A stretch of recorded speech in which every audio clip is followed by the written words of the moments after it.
dia, alunos do 7º ano.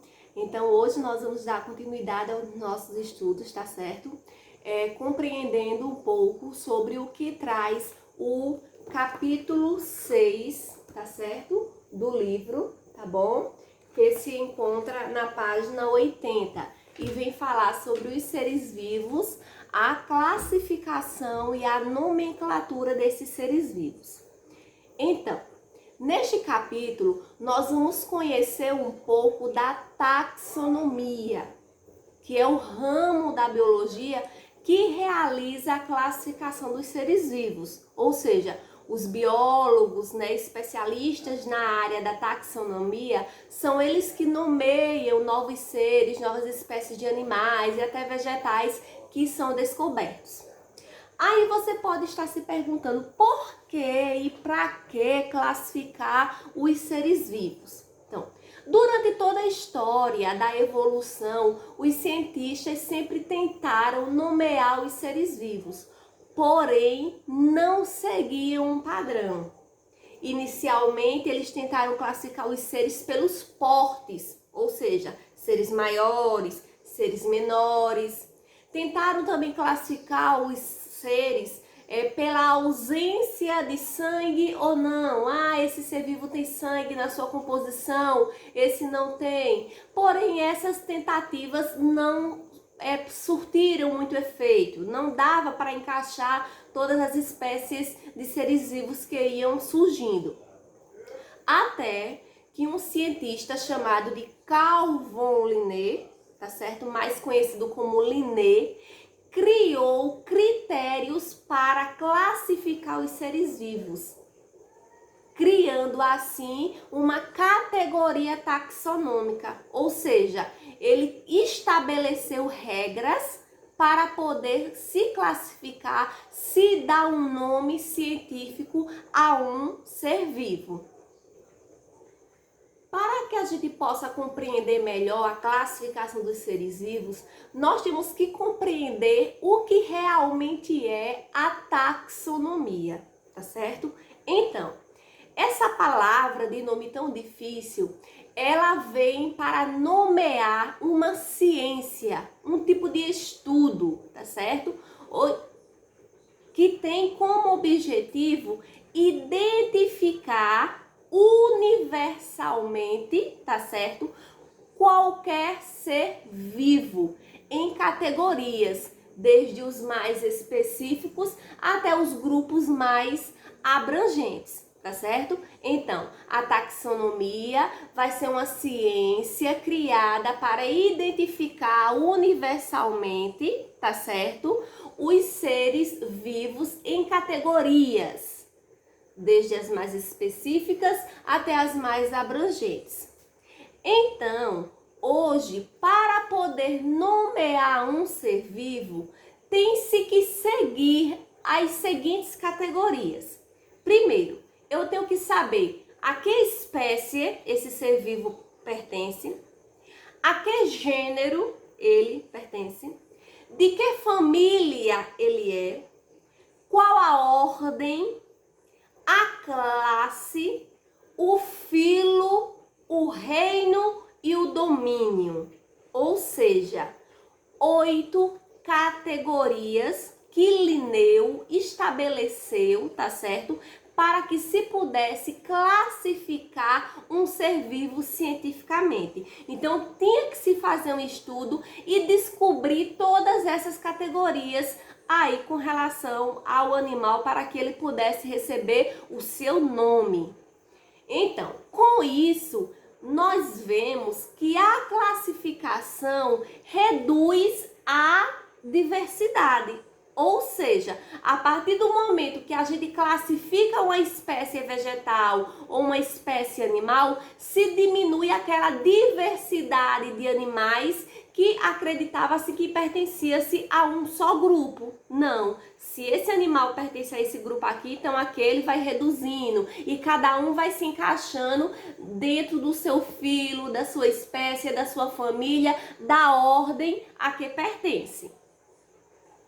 Antigamente, só se dividia os seres vivos em 2 grupos, ou o animal ou vegetal. Era a única forma utilizada para classificar os seres vivos, que era muito óbvio saber se era um animal ou se era um vegetal. Hoje nós podemos, dividir os seres vivos em 5 grandes reinos.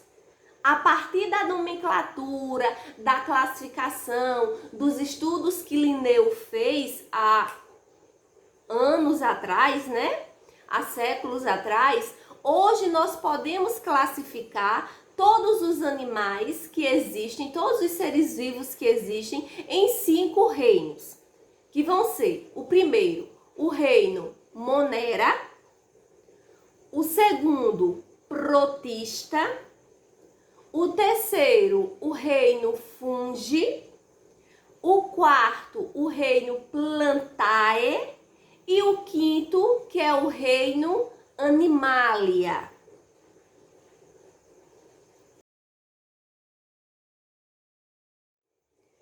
Então, quando nós falamos sobre a nomenclatura, ou o porquê de uniformizar, de tornar um único padrão para diversas espécies de animais, nós temos que entender que todo ser vivo ele tem seu nome popular, tá certo?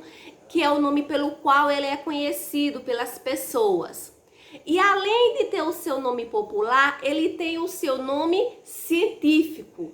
E esse nome científico, ele é composto de 2 palavras, tá certo? Que são escritas em latim, tá certo? Formando uma nomenclatura binominal, ou seja, um nome formado por 2 palavras.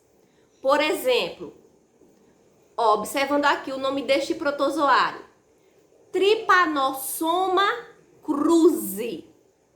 Tá vendo?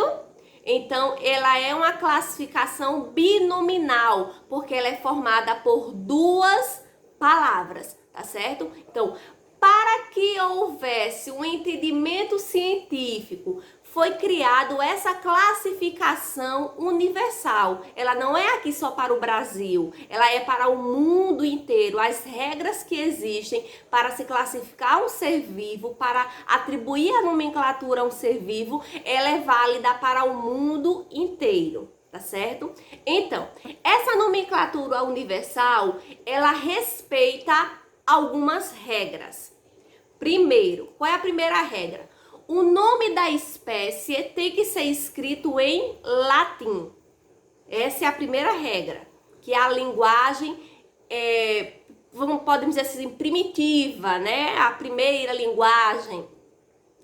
Segunda regra, serão sempre utilizados 2 palavras, onde a primeira palavra vai indicar o gênero e a segunda palavra vai indicar a espécie do animal, tá certo? Por isso, nomenclatura binominal. Tem que ter 2 palavras. A primeira indica o gênero, a segunda indica a espécie. Como nós podemos ver aqui no exemplo, ó.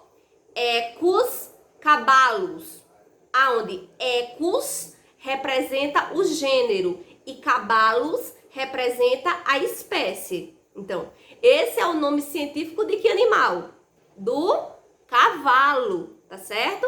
Então, nós temos na composição científica, na nomenclatura científica, essa característica bidominal, aonde a primeira indica o gênero, aliás, e a segunda indica a espécie. Então, como terceiro gênero, tá certo? Como terceira regra, aliás, o gênero é sempre escrito com letra inicial maiúscula. Ou seja, a primeira palavra é sempre escrita com letra maiúscula, enquanto que a segunda vai ser escrita com letra minúscula. Ah, tia, mas eu já vi em algum livro a segunda palavra com letra maiúscula também. Isso pode acontecer quando aquela segunda palavra ela estiver homenageando, por exemplo, algum cientista que fez a descoberta. Aí ela pode ser escrita com letra maiúscula, tá certo? A quarta regra diz o seguinte, que a segunda palavra é escrita com inicial minúscula, tá bom? E a espécie é indicada por junção de 2 palavras. tá certo?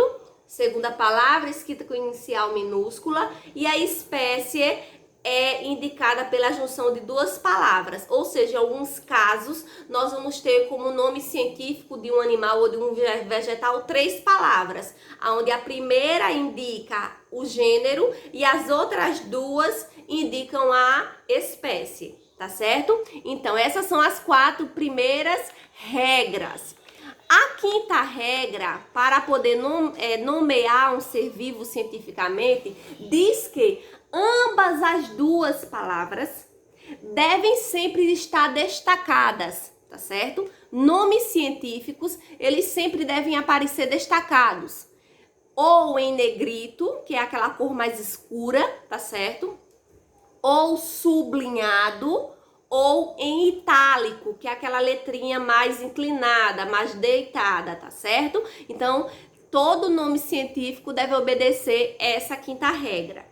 E a sexta regra diz que, caso o nome da espécie, que é indicado pela segunda palavra, homenageie alguém, ele poderá ser escrito com letra maiúscula, tá certo? Como é o caso do exemplo aqui ao lado, ó, Trypanosoma cruzi, tá certo? Ele tanto pode ser escrito com a segunda palavra com inicial minúscula, como com inicial maiúscula. Porque o cientista que descobriu quis homenagear outro cientista, Oswaldo Cruz. Por isso que a segunda palavra é cruzi, tá certo? Em homenagem ao cientista Oswaldo Cruz, tá certo? Então, eu peço que vocês façam com calma a leitura desse texto, tá certo? Que ele é um texto curtinho, mas ele tem algumas informações que podem causar um pouco de dúvida, tá certo? Então, façam a leitura com paciência, que se inicia na página 80 e vai até a página 84.